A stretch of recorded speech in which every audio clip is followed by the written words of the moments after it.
ప్రస్తుతం మనతో పాటు ప్రముఖ ఆధ్యాత్మికవేత్త మంత్రతంత్ర జ్యోతిష్యులు సురేష్ బాబు గారు మనతో ఉన్నారు. గురువుగారితో మాట్లాడదాం.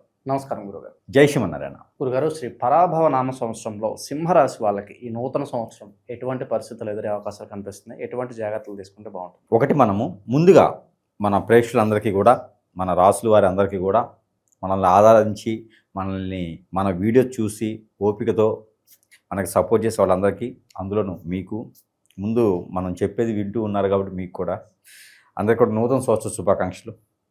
2020 సంవత్సరం ఉగాది నుంచి 2027 సంవత్సరం ఉగాది వరకు కూడా పరాభనామ సంవత్సరంలో ద్వాదశ రాశుల వారికి ఎలా ఉండబోతుంది, వాటి యొక్క పరిహారాలు ఏంటి, పరామర్శం ఏంటి, దాని తర్వాత ఏం చేయాలి, ఎట్లా ఉండాలి, ఏ రంగం బాగుంటుంది, ఇవన్నీ కూడా మనము చూసుకున్నట్టయితే కనుక మనం మొదటిగా చెప్పుకున్నట్టయితే ద్వాదశ రాశుల్లో ఒకటైనటువంటి సింహరాశి.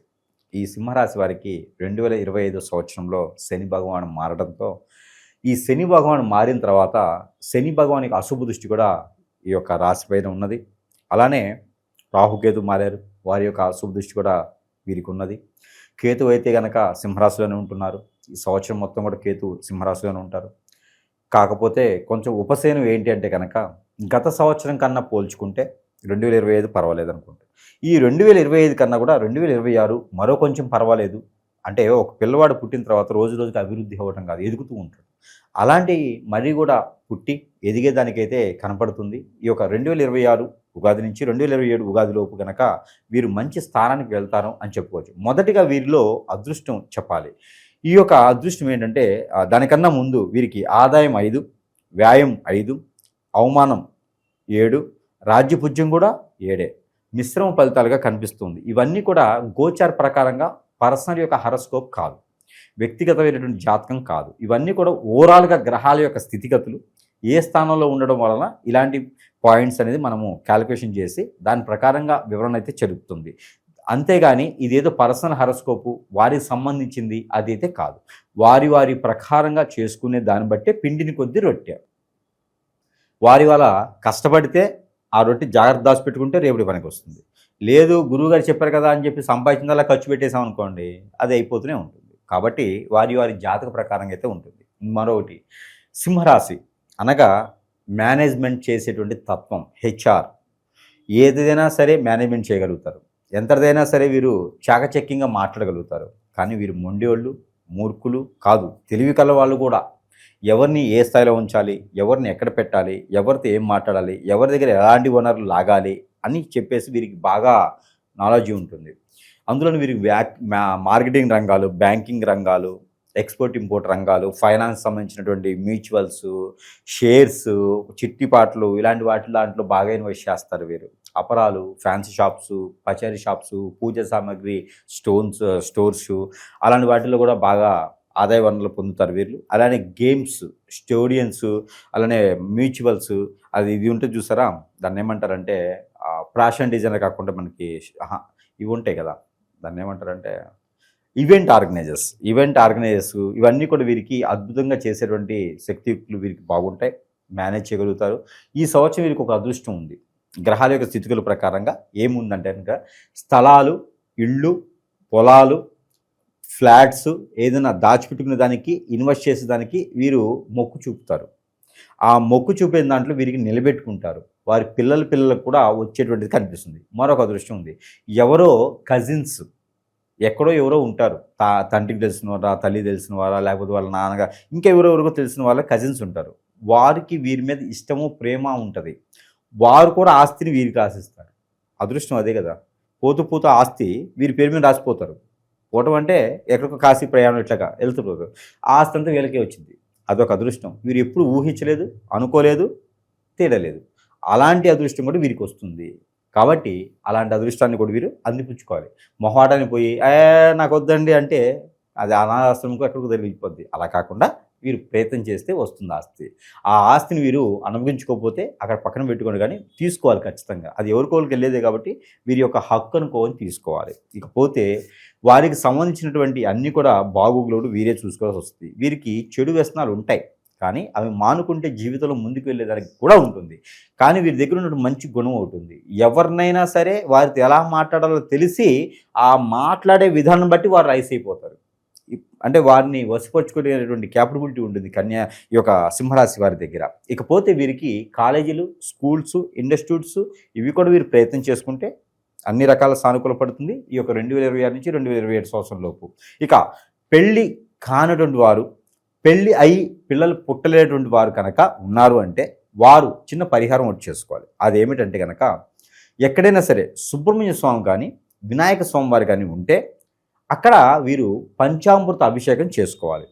తర్వాత నైవేద్యం కింద పాల తాలికలు లేదా చక్కెర పొంగలి ఇవి నైవేద్యం పెట్టాలి. లేదా చలిబిడిలో సజ్జలు కలిపినటువంటి చలబిడిని సజ్జలు నానబెట్టి మొక్కలు వచ్చిన తర్వాత చలిబిడిలో కలపాలి. అవి తీసుకుని వెళ్ళి ఇక్కడ నైవేద్యం పెట్టుకోవాలి. సత్యనారాయణ స్వామివారి వ్రతం అనేది కూడా నోచుకుంటే వీరికి పెళ్ళి అయిన వారికి పిల్లలు పుడతారు, పెళ్ళి కాని వారికి సంబంధాలు వస్తాయి. ఈ పరిహారం అయితే వీరి కోసం ప్రత్యేకంగా, ఈ సమస్య ఉన్న వారికి ప్రత్యేకంగా ఇది చేసుకోవాలి. గురుగారు, ఇక నరఘోష కావచ్చు, నరదిష్టి, దీని తాలూకు ఇంపాక్ట్ ఎంతవరకు ఉంటుందంటారు వీళ్ళకి సంవత్సరం? ఖచ్చితంగా సింహరాశి వారికి నరదిష్టి, నరఘోష అనేది సహజంగా ఉంటుంది. ఎందుకంటే నలుగురు నోళ్ళలో నానుతూ ఉంటారు. 10 మందిలో కూడా వీరికి ఉన్నటువంటి ఒక గుణం ఉంది. 10 మందిలో కూడా ఎప్పుడు వీళ్ళని పొగుడుతూ ఉండాలి. పొగడపోతే వీళ్ళు అక్కడ దూరం వెళ్ళిపోతారు, అక్కడ దగ్గరలో ఉండరు. పొగడతలు పడిపోరు, కానీ పొగడతలు అంటే వీళ్ళకి ఇష్టం. వీళ్ళని పొగిడి ఏదైనా చేయించుకోవచ్చు. చూడటానికి గాంభీర్యంగా ఉంటారు, సెన్సిటివ్గా ఉంటారు. చూడటానికి గాంభీర్యం కనిపించి కొడతారేమో అనిపిస్తుంది, కానీ చాలా సున్నితమైన మనస్తత్వం ఉంటుంది. అందరిని అర్థం చేసుకోగలుగుతారు. ఎవరికి ఏం కావాలో తెలుసు వీరికి బాగా. కానీ అలాంటి వారి మీద నరదిష్టి కావాలని సహజంగా ఉంటుంది. అలా నరదిష్టి పోయేదానికి మనం చివరిలో పరిహారం అయితే ఖచ్చితంగా వీరికి చెప్పాల్సింది. నరదిష్టి వల్ల రాజకీయ రంగాల్లో కూడా బాగానే ఉంటుంది ప్రయత్నం చేస్తే. ఇక పార్ట్నర్షిప్ వ్యాపారాలు అయితే ఖచ్చితంగా పనికిరావు. ఈ సంవత్సరం మొత్తం కూడా వీరు విదేశాలకు వెళ్ళాలనుకుంటే ఖచ్చితంగా వెళ్తారు. జాబులో వెసులుబాట్లు కూడా ఉంటాయి. కొత్తగా అంటే నిరుద్యోగులు కూడా ఉద్యోగాలు వస్తాయి. కాకపోతే జూన్ వరకు ఆగాలి. ఇక మీడియా రంగాల్లో ఉన్న వారికి, సినీ రంగంలో ఉన్న వారికి కూడా కొంతమేర మిశ్రమ ఫలితాలు ఉన్నాయి. పోయిన సంవత్సరం మీద పర్వాలేదు అని అనుకునేలాగా ఉంటాయి. అయితే వీరికి ఒకటి ఉన్నదండి, వీరి ఇంట్లో ఎవరో ఒకరికి ఏదో ఒక అనారోగ్య సమస్య అయితే ఉంటుంది. వీరికేం లేదు, వీరి తరపున వీరి బంధుమిత్రులకైతే ఎప్పుడూ ఏదో ఒక అనారోగ్య సమస్య ఉంటుంది. దానికి కూడా వీరు బయటపడాలి అంటే ఒక మార్గం ఉంది.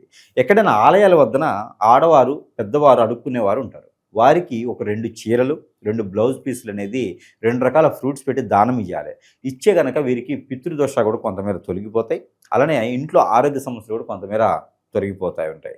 ఈ ప్రయత్నం అనేది ఖచ్చితంగా చేసుకోవాలి. గురుగారు, నరఘోష, నరదిష్టి కావచ్చు, ఈ శత్రువులు అధికంగా ఉండటం, అలాగే ఒక మనిషి ఎదుగుతున్నాడంటే ఆ ఎదుగుదలను తట్టుకోలేక కుళ్ళుబొద్దుతో ఏదో ఒక చెడు క్రియలు కావచ్చు ఇలాంటివన్నీ చేపిస్తూ ఉన్నారు. అలాగే భార్యాభర్తలు అన్యోన్యంగా ఉంటే ఎవరో ఒక పార్ట్నర్ని మన వైపు లాక్కోవాలని చూసి వాళ్ళ మీద కూడా ఏదో చెడు ప్రయోగాలలో చేపించడం, ఇలాంటి కేసులు అధికంగా అయిపోతున్నాయి. చాలామంది ఈ సమస్యలతో బాధపడుతున్నారు. పరిష్కారం ఏంటంటారు గురుగారు? ఖచ్చితంగా ఒకటి గుర్తుపెట్టుకోవాలండి, మనకి సంవత్సరాలు పోతూ ఉంటే వస్తూ ఉంటే, రోజులు పోతూ ఉంటే వస్తూ ఉంటాయి. ఇవి కాదు, గ్రహాలు మారుతూ ఉంటాయి, వాటి పని అవి చేసుకుంటూ ఉంటాయి. ఏ గ్రహం కూడా మనిషిని హింసించదు, చైతన్యాన్ని ఇస్తాయి. అన్ని గ్రహాలు కూడా, శని భగవానుడు కూడా చైతన్యం ఇస్తాడు మనిషికి. కానీ మానవ గ్రహాలు ఉంటాయి. ఈ మానవ గ్రహాలు మనం చేసేటువంటి మంచి పనులకి, మనకుండేటువంటి పేరు ప్రఖ్యాత హోదాకి తట్టుకోలేక, ఓర్చుకోలేక, వీరికి ఎందుకు ఉండాలనే వ్యసనం, కుళ్ళు, రంది, కుతంత్రంతో వీళ్ళందరూ కూడా ఏదో దగ్గరికి వెళ్ళేసి హిప్నటిజం, బ్లాక్ మ్యాజిక్, వశీకరణం, బాగలముఖి, భానుమతి, యక్షిని, స్పిరిట్ లాంటివి, మందు పెట్టడం, మందుటిల్ లాంటివి చేసేసి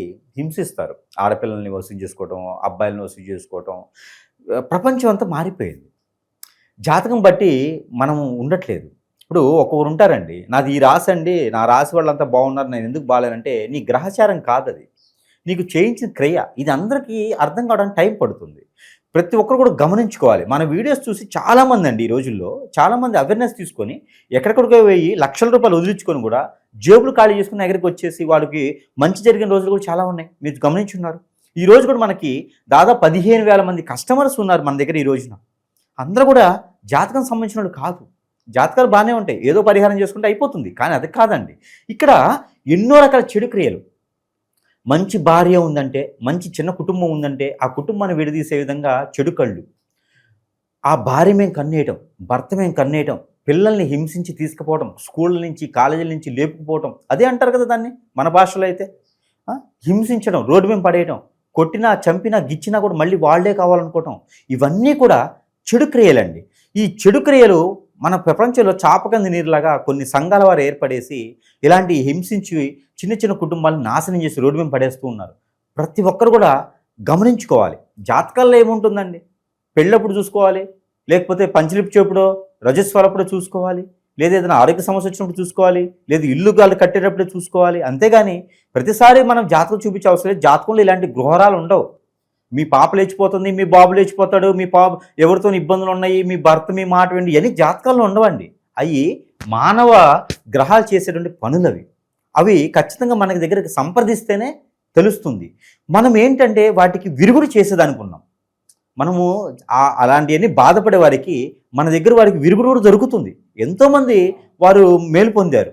అలాంటి వారు ఎవరైనా ఉంటే కూడా ఖచ్చితంగా సంప్రదిస్తే వారికి మనం చేదోడు వాదోడుగా ఉండం, కానీ ఖచ్చితంగా వారు వెనకైతే మనం ఉండి ఖచ్చితంగా వారికి మంచి చేసేదానికి ప్రయత్నం అయితే మాత్రం ఖచ్చితంగా చేసేదానికి మనం చూద్దాము. మరొక విషయం ఏంటంటే కనుక ప్రతి ఒక్కరు కూడా జాగ్రత్తగా ఉండాలి. మన విషయాలు పర్సనల్ విషయాలు ఎవరు కూడా షేర్ చేయకూడదు. మా బాబు ఇట్లా, మా పాప ఇలాగా, మా ఆయన ఇలాగా, మా భర్త ఇలాగా, మా భార్య ఇలాగా అని చెప్పి ఎవరికి షేర్ చేయకూడదండి. పర్సనల్గా ఉన్నంత వరకు క్లుప్తంగా ఉంటుంది. అప్పటికే మనము తట్టుకోలేని బాధ.